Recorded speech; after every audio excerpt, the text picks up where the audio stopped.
მოგესალმებით. დღეს არის 28 აგვისტო, ჩემი დაბადების დღე. და ახლა ვიდეოს ვიღებ იმ ადგილიდან, სადაც გავიზარდე. ჩემს უგან თქვენ ხედავთ აი ამ ქართული ხუროთმოძღვრების ძეგლს,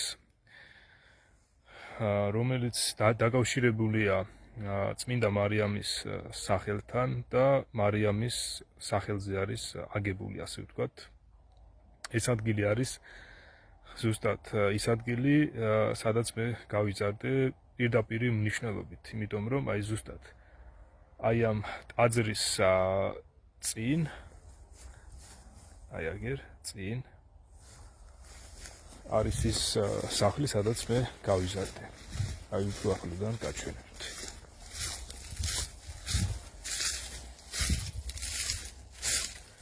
აი ჩემს უგან სახლი რომ ჩას, ეს არის სათავსო და უგან გადახურული სახლი. აი ამ სახლში გავიზარდე და შესაბამისად ძალიან დიდ დროს ვატარებდით ხოლმე თვითონ ამ ტაძრის ეზოშიც, მეც და ბავშვებიც.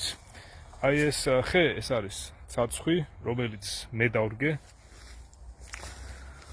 ტაძრის ეზოში, ძალიან გაიზარდა, ასე ვთქვათ და შესანიშნავი ლამაზი ფორმა მიიღო, როგორც აი ამ ტაძარს აქვს ასეთი სიმეტრიული ლამაზი ფორმა, ასევე აი ზუსტად ასე ვთქვათ ძალიან შესანიშნავი ფორმა მიიღო აი ამ ცაცხვმაც. შესანიშნავი განათება აქვს, აქეთ-იქიდან კონკურენტი არ აყავს და შესანიშნავად იზრდება, ასე ვთქვათ. ეხლა ეს შესავალი იმიტომ გავაკეთე, რომ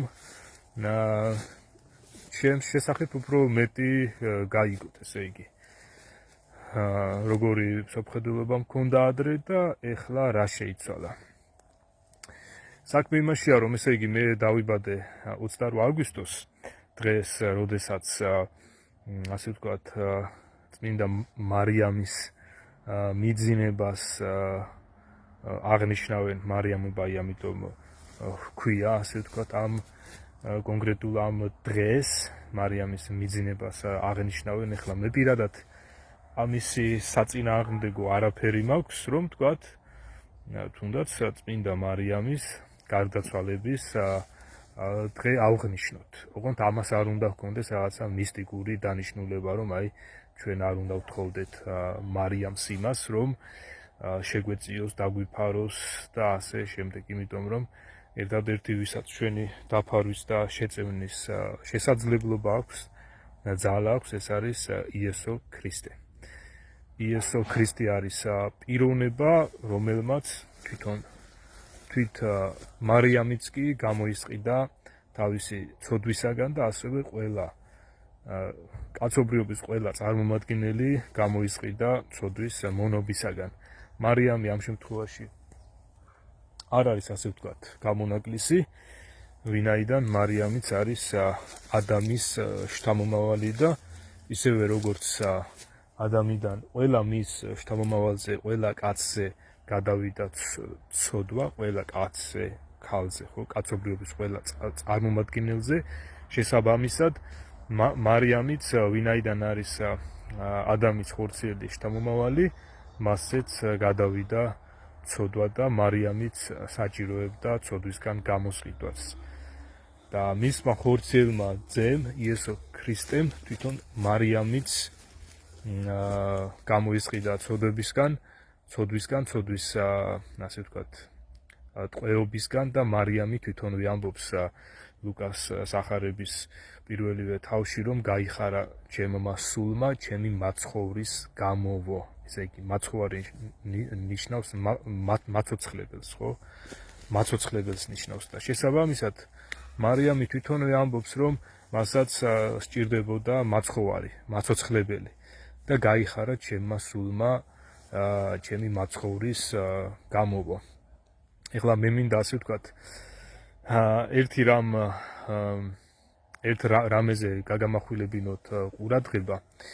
საქმე იმაშია, რომ როდესაც მე ვიზრდებოდი აი აქ ყოველ მარიამობას მე ხედავდი იმას რომ მოსახლეობას სოფლის მოსახლეობა მოდიოდა აი ამ ტაძრის ეზოში კლავდნენ ქათმებს სისხლიან შესაწირავებს აღავლედნენ ასე ვთქვათ შედიოდნენ შემდეგ აი ამ ტაძარში და შიგნით საკურთხეველზე თავიანთი ხელით ჭრიდნენ ხოლმე ქადებს ასევე ანთებდნენ სანთელს და თვითონ მარიამს შესთხოვდნენ ამა თუ იმ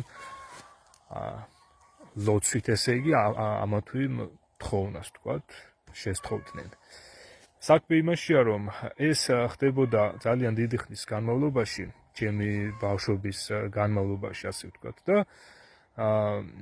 პირადად მეც აგერ ბავშვებიც ვინაიდან სოფლის მოსახლეობის მამაპაპური რელიგია რეალურად იყო სწორედ აი ეს რომ მარიამობას აქ უნდა მოიყვანათ ქათმები და დაიკლათ და ასევე ქადები უნდა გაიჭირათ პირდაპირ საკურთხეველზე სანთლები უნდა აენთოთ და უნდა ელოცათ აი ეს იყო რეალურად მოსახლეობის ქართველი მოსახლეობის მამაპაპის რწმენა და მეც პირადად ამას ვიზიარებდი იმიტომ რომ ახლა ჯერ ერთი ბავშვი რასაც უყურებს გარშემო დიდი შანსია რომ ის გაიზიაროს რა თქმა უნდა მე იმ დროს ცოდნა არ მქონდა და არა მხოლოდ მე არამედ ზოგადად მოსახლეობას ბიბლია არ ქონდა შესწავლილი სამწუხაროა რომ აი ეხლაც დღესაც არის ის პერიოდი როდესაც ბიბლია ხელმისაწვდომი კი არის მაგრამ მაინც ბევრი არ გიდებს მას ხელს საქმე იმაშია რომ აქ მოსახლეობა მოდიოდა და მამაპაპურ რელიგიას აღასრულებდა ესე იგი მოსახლეობის ქართველი მოსახლეობის მამაპაპური რელიგია იყო აი ეს რომ მარიამობას 28 აგვისტოს უნდა მოიყვანათ ტაძრის ეზოში ქათმები უნდა დაიკლათ შიგნით უნდა შესულიყვნენ ქადები უნდა გაეჭრათ და ამას ვაკეთებდით ყველანი ეს იყო ჩვენი მამაპაპური რელიგია ასე ვთქვათ ამავე დროს იყო ასეთი წესი ესეც რელიგიის ნაწილი იყო მამაპაპური რელიგიის ნაწილი იყო რომ ტაძარს სამჯერ შემოულიდით ხოლმე ეს ყველაფერი რაც ადრე ხდებოდა ეს იყო რეალურად მამაპაპური ესე იგი მამაპაპისგან გადმოცემული რელიგია დღეს ასეთი რამ აღარ ხდება ვინაიდან საპატრიარქოს ორგანიზაციამ მოსახლეობას შეუცვალა მამაპაპის რელიგია შეუცვალა და ეხლა მე მინდა უფრო აი დაზუსტებით აგიხსნათ რაში მდგომარეობს ეს შეცვლა პირადად ჩემს თანამედროვე ცხოვრებაში ჩემს თვალწინ მოხდა ის რომ საპატრიარქოს ორგანიზაციამ მოსახლეობას საქართველოს მოსახლეობას ასე ვთქვათ აუკრძალა და წაართვა მამაპაპის რელიგია და შესთავაზა თავისი საკუთარი რელიგია და მოსახლეობას უთხრა ასეთი რამ პირდაპირ აი თვალში რომ ნაცარს შეგაყრიან შენს თვალწინ რომ ასე ვთქვათ გატყუებენ აშკარად ყვილს რომ გეუბნებიან და შენ თვითონაც რომ ტყუდები აი ასეთი რამ მოხდა პირადად ჩემს თანამედროვე ცხოვრებაში ესე იგი საპატრიარქოს ორგანიზაციამ ქართულ მოსახლეობას უთხრა რომ ესე იგი თქვენი მამაპაპის რწმენაო რაც გააქვთ ეს რელიგიაო რომ ქათმებს კლავთო მამლებსო ხარებსო ცხრებსო შედიხართო აქ ტაძრის საკურთხეველში და თქვენი ხელით ჭრით ქადასო ანთებთ სანთელსო და ასე შემდეგ ეს არისო არასწორიო და ეხლა მე გთავაზობთო სხვა რელიგიასო რომელიც არის თქვენი მამაპაპის რელიგიაო ნახეთ ესე იგი საპატრიარქოს ორგანიზაცია ხო ამბობს რომ ჩვენი მოძღვრებაო რასაც ჩვენ გთავაზობთო ეს არისო ქართველთა მამაპაპის რელიგიაო რწმენაო ესე იგი რას გვთავაზობს საპატრიარქოს ორგანიზაცია გვთავაზობს იმას რომ უნდა მოხვიდეთო ჩვენს მღვდლებთანო და ჩვენი მღვდლები რა რიტუალებსაც ჩაატარებენო, იმ რიტუალებში უნდა მიიღოთო თქვენცო მონაწილეობაო. ერთ-ერთი რიტუალი არის პურისა და ღვინის მიღება მღვდლის ხელიდან და საპატრიარქოს ორგანიზაცია გვეუბნება იმას, რომ ეს არის ქრისტეს სისხლი და ხორციო და აი ასე ეზიარებით ქრისტესო და აი ასე ესე იგი აი ეს არისო ქრისტიანობაო და კიდევ სხვა მრავალი რამ, რაც ამ ორგანიზაციას ახასიათებს. ესე იგი, საქმე იმაშია, რომ რეალურად საპატრიარქოს ორგანიზაციამ ქართველ ხალხს თვალწინ არიდა თავისი მამაპაპის რწმენა, ქართველი ხალხის მამაპაპის რწმენა, მამაპაპის რელიგია, რომელიც მოიცავდა ცხოვრების დაკვლას, ქათმების, მამლების დაკვლას, ხარების დაკვლას. აი ეს რელიგია ააცალა, შეაჩეჩა თავისი რელიგია და უთხრა, რომ აი ეს ჩემი რელიგიაო, არისო თქვენი მამაპაპის რელიგიაო. აი თვალწინ ააცალა მოსახლეობას, აგვაცალა. უпроსტად, აგერ მეც ხო მოსახლეობის ნაწილი ვარ. თვალწინ აგვაცალა ჩვენი მამაპაპის რწმენა და შეგვაჩეჩა თავისი რწმენა. საქმე იმაშია, რომ რეალურად როდესაც მე შევისწავლე საღვთო წერილი, მართლაც გავიგე, რომ ქრისტემ გააუქმა ყოველგვარი სისხლიანი მსხვერპ შეწირვა, ყოველგვარი ეს ქათმების კვლავ ფრინველების კვლავ უпроსტად ცხოველთა მსხვერპ შესაწირავები და ყველაფერი, ესე იგი რაც კი დაკავშირებული იყო სისხლიან მსხვერპლთან, იმიტომ რომ ქრისტემ საკუთარი თავი შესწირა ცოდვის გამოსასყიდ მსხვერპლად, თავის სისხლი დაღვარა და იგი გახდა მღვდელი, ესე იგი გამწმენდელი, მღვდელი ნიშნავს გამწმენდელს და ერთადერთი ესე იგი ნამდვილი რიტუალი, რაც უნდა ჩატარებული იყო ცოდვის გამოსასყიდად, ეს შესწირა უფალმა ჩვენმა იესო ქრისტემ და სწორედ ის არის ნამდვილი და ჭეშმარიტი ღმერთი. ამაზე ძალიან მკაფიო განმარტება არის მოცემული ბიბლიის ახალი აღთქმის წიგნებიდან ერთ-ერთში, ებრაელთა წერილი ეწოდება მას. ბიბლიის სასარჩევში რომ მონახოთ, აღმოაჩენთ იქ ებრაელთა მიმართ წერილსაც, იქ ბევრი წერილია შეტანილი ბიბლიაში და ახალი აღთქმის წიგნების მხარეს მოძებნეთ ებრაელთა წერილი და აი იქ არის ძალიან მკაფიოდ განმარტებული ის, რომ იესო არის მღვდელი და მას უპირატესობა აქვს ყველა იმ ძველი აღთქმით დადგენილ მღვდლებზე, რომლებიც ძველად იერუსალიმის ტაძარში ატარებდნენ სხვადასხვა რიტუალებს, მსხვერპ შესაწირავებს.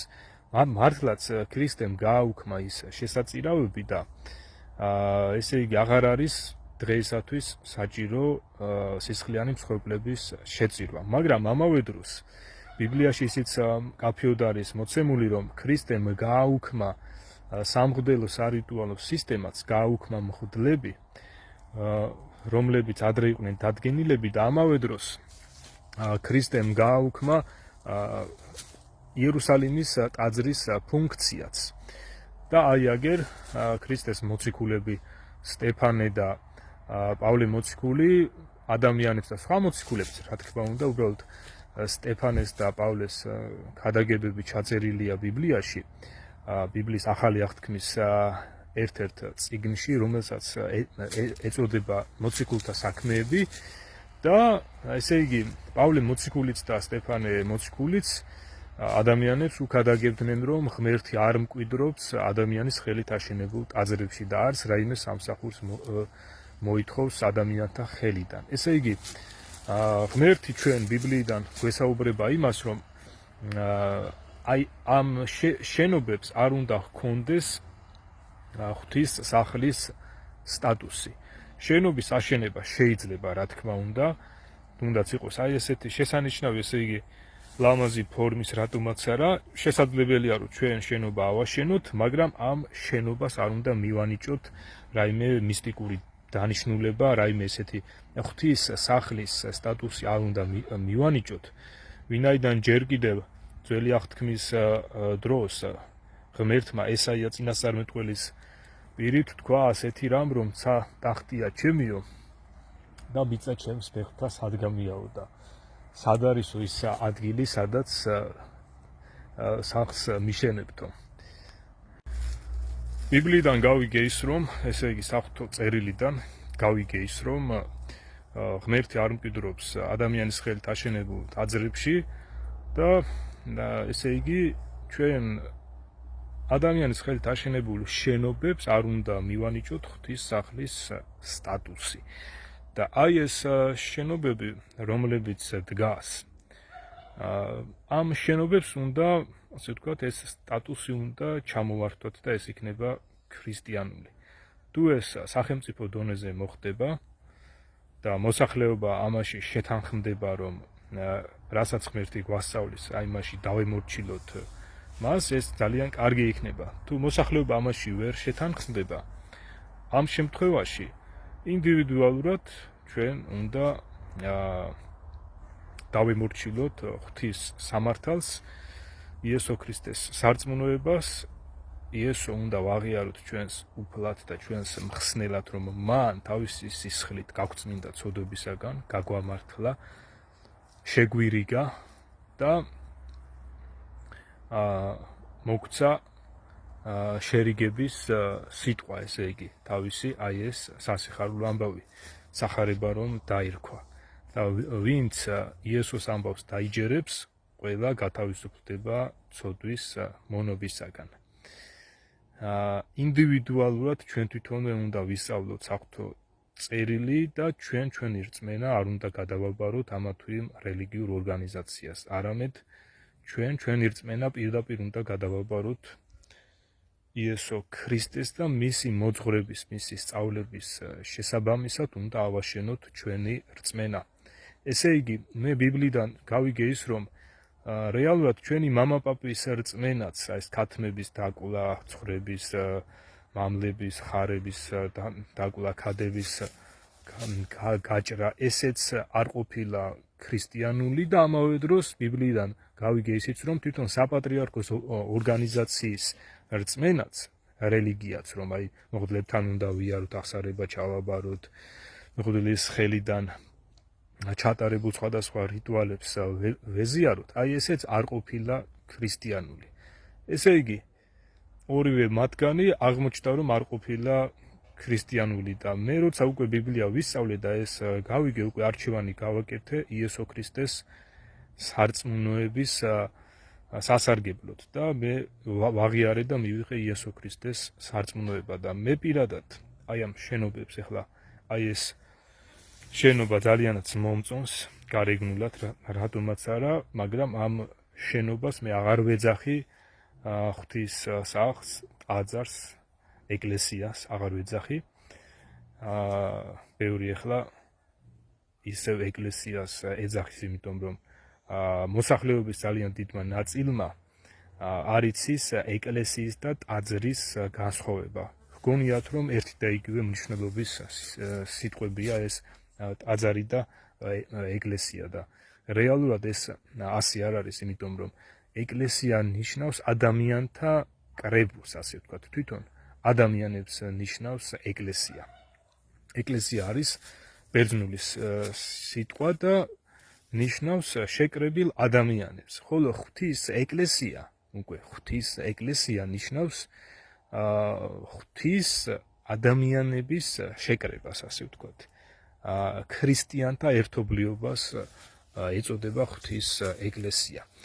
და როდესაც ესე იგი მე უკვე ბიბლია შევისწავლე, გავიგე, რომ საერთოდ კავშირი არ უნდა მქონოდა არც საპატრიარქოს ორგანიზაციასთან, არც მამაპაპის რელიგიასთან, ამ ქათმების დაკვლასთან, მამლების დაკვლასთან და ასე შემდეგ, არამედ რწმენა უნდა მიმეღო იესო ქრისტეს სიტყვების დაჯერებით. აღნიშნული ეს შენობა უკავშირდება მეხუთე საუკუნეს და როგორც გადმოცემით ვიცით, სავარაუდოდ მეხუთე საუკუნეში უნდა იყოს აშენებული და იგი უკავშირდება წმინდა მარიამის სახელს, ესე იგი მარიამის სახელობაზეა აგებული. აი მაგალითად ახლა დღეს ჩვენ ვიცით რომ ბევრი შენობა ატარებს ამა თუ იმ ადამიანის სახელს. მაგალითად თელავის უნივერსიტეტი ატარებს იაკობ გოგებაშვილის სახელს, ხო ასეა? და იაკობ გოგებაშვილის სახელობისა არის, ასე ვთქვათ, აი ეს უნივერსიტეტის შენობა. ოღონდ არა იმ გაგებით რომ ვთქვათ იაკობ გოგებაშვილი იქ ცხოვრობს და იაკობ გოგებაშვილის რაღაცა განსასვენებელია ის. არა, უბრალოდ მის სახელთან დააკავშირეს. და აი ეს შენობაც ვინც ააშენა წმინდა მარიამის სახელზე ააშენა, რას ნიშნავს ესე იგი? მის სახელობაზე ააშენა და შესაძლებელია რომ მას დასაწყისში არ ჰქონდა აი ესეთი ღვთის სახლის და ტაძრის ფუნქცია და სახელი როგორც დღეს აქვს. ამას ახლა მე იმიტომ ვიძახი რომ ჩვენ აი დაზუსტებით ზუსტად არ ვიცით ეს კონკრეტული ეს შენობა კონკრეტულად ვინ ააშენა, რა ხდებოდა ამ შენობაში, ამ შენობის ირგვლივ კონკრეტულად იმ დროს რა ხდებოდა, ეს ჩვენ არ ვიცით. ახლა მეხუთე საუკუნე ძალიან ძველი დროა. ჩვენ მასთან ძალიან ვართ დაშორებულები და რთულია ახლა ზუსტად გავარკვიოთ კონკრეტულად აი ამ შენობის კონკრეტული ისტორია. ახლა მე პირადად ჩემივე ცხოვრებიდან გამომდინარე აი ეს ისტორია რაც უკავშირდებოდა მოსახლეობასა და ამ ტაძარს, აი ის ისტორია უკვე მოგიღებით, ესე იგი რომ აქ მოსახლეობა მოდიოდა, კლავდნენ ქათმებს, კლავდით უпроსწორად, მეც ამაში ვიღებდი მონაწილეობას, პატარა ვიყავი, მაგრამ რა მნიშვნელობა აქვს ამას, რასაც ხედავდი გარშემო, მეც იმას ვაკეთებდი, ხო? ჩვენ ზოგადად, ჩვენი ოჯახი, არა მხოლოდ მე, სხვა ადამიანებიც აქ ცხოვრებლები მოდიოდით და ქათმებს კლავდით, ამავე დროს ქადებს ვჭრიდით პირდაპირ სამსხვერპლოზე, იგივე საკურთხეველზე, სანთელს ვანთებდით და აი ეს იყო ჩვენი მამაპაპის რელიგია და ეს იყო ისტორია, ასე ვთქვათ. ისტორია აი ამ ტაძრისა და მე რაც გამოვიკვლიე, ასე ვთქვათ, ჩემზე გაცილებით დიდი ასაკის ადამიანებისგან, 80 გადაცილებული ადამიანებისგან გავიგე ის, რომ კომუნისტების დროსაც და კომუნისტებამდე პერიოდშიც ხდებოდა ეს სისხლიანი მსხვერპლ შესაწირავები. ესე იგი ეს იმას ნიშნავს, რომ რეალურად მოსახლეობის საქართველოს მოსახლეობის საკმაოდ მნიშვნელოვანი ნაწილის მამაპაპის რწმენა იყო და რელიგია მამაპაპის რელიგია იყო აი ეს ქათმების, მამლების, ასევე ხარების და ცხრების დაკლა. აი ამ ტაძრის ეზოშიც პირადად ჩემი თვალით მინახავს როგორ დაუკლავთ ცხვარი. და აი ეს არის ისტორია ამ ტაძრისა, ხო? ისტორიის გარკვეული ეპიზოდი, რომელსაც ჩემი თვალით ვარ შესწრებული. ეხლა რაც შეეხება ძველ ისტორიას, ასე ვთქვათ, აი როცა აშენდა ეს, აი იმ დროს კონკრეტულად რა ხდებოდა, მე ის არ ვიცი. და ამის ესეთი პირდაპირი ჩანაწერებიც არ არსებობს, რომ კონკრეტულად გავიგოთ რა ხდებოდა. თუ კი მაგალითად ბიბლიაში არსებობს კონკრეტული ჩანაწერები, როგორ აშენდა იერუსალიმის ტაძარი, რა ხდებოდა იერუსალიმის ტაძარში, რა რიტუალები ხორციელდებოდა, ეს დაწვრილებით არის ბიბლიაში აღწერილი, მაგრამ ამ ტაძართან დაკავშირებით, რა თქმა უნდა, ბიბლიაში არაფერია მოცემული. პირიქით, ბიბლიაში ძალიან კაფიოდ არის ჩაწერილი, რომ ღმერთი არ მკვიდრობს ადამიანის ხელით აშენებულ ტაძრებშიო. და იმ იერუსალიმის ტაძარსაც კი ჰქონდა თავისი კონკრეტული დროებითი ფუნქცია. იერუსალიმის ტაძარი მიანიშნებდა იმაზე, რომ უნდა მოსულიყო, ესე იგი, ღმერთი უნდა განკაცებულიყო და თავის ტაძარში, ესე იგი, თავის სხეულში უნდა მოსულიყო. ეს ასეც მოხდა, როდესაც იესო ქრისტე დაიბადა, თვითონ იესო ქრისტეს სხეული იყო იმ ღვთის ტაძარი, რომელი ღმერთიც დამკვიდრებული იყო ქრისტეს სხეულში. ესე იგი, მე ბიბლიიდან გავიგე ის, რომ ეს მამაპაპის რელიგია და რწმენა სხვებს შესაწირავებზე ქათმების კლაზე და სხვადასხვა ცხოველთა კლაზე ისიც არასწორი იყო თურმე და ასევე ბიბლიიდან გავიგე რომ ქრისტეს გაუქმებია თვითონ მღვდლებიც კი და შენობებსაც არ ანიჭებს ქრისტე ღვთის სახლის სტატუსს. სულ ეს იყო რაც მინდოდა დაგემშვიდობათ.